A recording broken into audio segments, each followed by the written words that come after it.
terkait dengan kepemimpinan untuk memperkuat sistem kesehatan daerah pasca pemberlakuan Undang-Undang Kesehatan 2023. Nah, di sini ada beberapa hal yang sudah masuk pada pelatihan sehat ya. Jadi kalau kita lihat di pelatihan sehat itu ada model seperti ini ya. Dan tadi websitenya ada di tempat kita ya. Oke. Nah, mengapa kita ada pelatihan ini? Nah, kalau kita cermati Undang-Undang Kesehatan yang disahkan PP yang baru muncul atau itu adalah landasan hukum untuk transformasi signifikan ya. Saya sebut transformasi signifikan karena mungkin kita tidak punya transformasi yang signifikan kalau tidak dilandasi oleh PP ataupun undang-undang. Nah, undang-undang ini pada intinya bertujuan memperkuat sistem kesehatan, meningkatkan akses dan kualitas pelayanan kesehatan, serta menjamin keberlanjutan pendanaan kesehatan. Nah, inilah yang menjadi satu isu ya. Ketika kita bicara mengenai undang-undang ini, itu pertanyaan yang sangat penting adalah bagaimana tantangan untuk implementasi di daerah.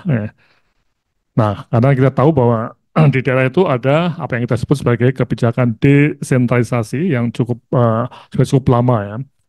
Nah ini ya, oke. Sehingga kalau kita lihat tantangan di level provinsi misalnya, itu bagaimana koordinasi antara berbagai pemangku kepentingan dalam sistem kesehatan. Ini termasuk Dinkes provinsi dan dinas yang terkait, kabupaten kota dan dinas yang terkait, kemudian rumah sakit pemerintah dan swasta, organisasi-organisasi profesi, dan juga lembaga swadaya masyarakat dan lain-lain. Nah ini banyak sekali ya. Nah sehingga kita perlu betul kebutuhan yang sangat besar untuk kepemimpinan yang kuat dalam sistem kesehatan di era desentralisasi di daerah ini. Untuk tadi mengkoordinasikan, mengawasi, dan mengevaluasi implementasi undang-undang kesehatan di wilayah mereka. Nah, tentunya kepemimpinan itu perlu sekali untuk mengatasi berbagai tantangan dan masalah kesehatan prioritas di daerah masing-masing, dan juga nanti yang kita akan lihat adalah bagaimana supaya mampu mengkoordinir para pemimpin lain di sektor kesehatan. Ya. Kebutuhan penting lainnya adalah peningkatan kapasitas dan kompetensi para pemimpin sektor ini untuk memahami dan menafsirkan undang-undang serta mengembangkan strategi implementasi yang efektif. Jadi kalau kita lihat kebutuhan ini merupakan suatu dasar untuk eh, persiapan atau mungkin respon dalam hal perubahan dan tantangan karena adanya Undang-Undang Kesehatan 2023.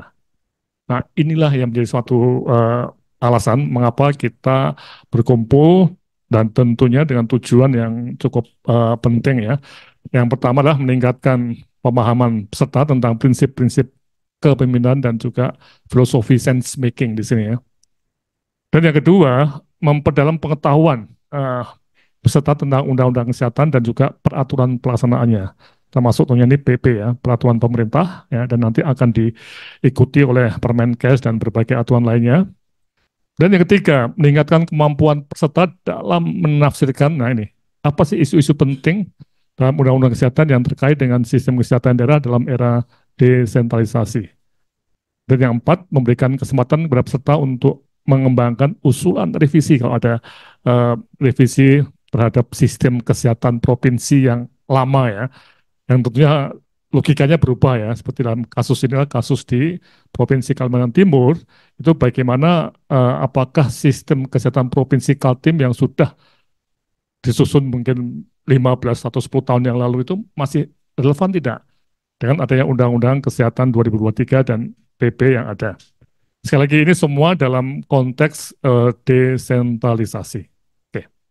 Nah, dari sinilah mari kita masuk pada satu uraian kompetensi di mana setelah mengikuti kursus ini, diharapkan para peserta memahami mengenai prinsip kepemimpinan dan sense making. Dan yang kedua, memahami struktur undang-undang kesehatan dan PP yang menjadi aturan turunan undang-undang. Ya. Dan yang ketiga, menafsirkan isu-isu penting dalam undang-undang kesehatan yang terkait dengan sistem kesehatan daerah dan juga tentunya kebijakan desentralisasi. Dan yang keempat, melakukan respon berupa usulan revisi terhadap sistem kesehatan daerah, khususnya di sini Kalimantan Timur, dengan adanya undang-undang ini. Jadi kalau kita lihat, latihan ini bukan hanya untuk kepentingan individu saja ya, Tapi juga ada dalam konteks Dinkes Provinsi Kalimantan Timur itu akan jadi awalan dari eh, kemungkinan ada revisi dokumen.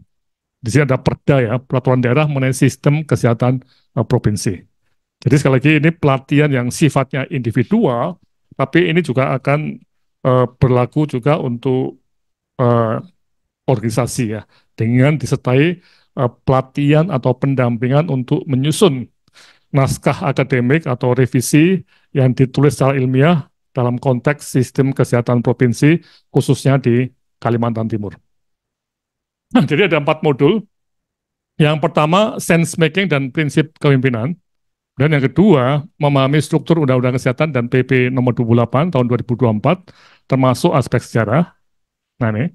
Kemudian modul 3, nah ini mencoba menafsirkan ya isu-isu penting dalam Undang-Undang Kesehatan yang terkait dengan sistem kesehatan daerah di era kebijakan desentralisasi.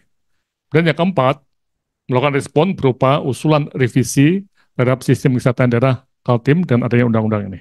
Sekali lagi ini Kaltim sebagai satu contoh ya, tapi nanti kita untuk kelompok yang berasal bukan dari Kaltim ini juga akan membahas untuk respon terhadap organisasi lainnya, termasuk untuk rumah sakit, untuk misalnya BPJS, untuk organisasi profesi dan semua unit atau kegiatan ataupun organisasi yang berada di sektor kesehatan.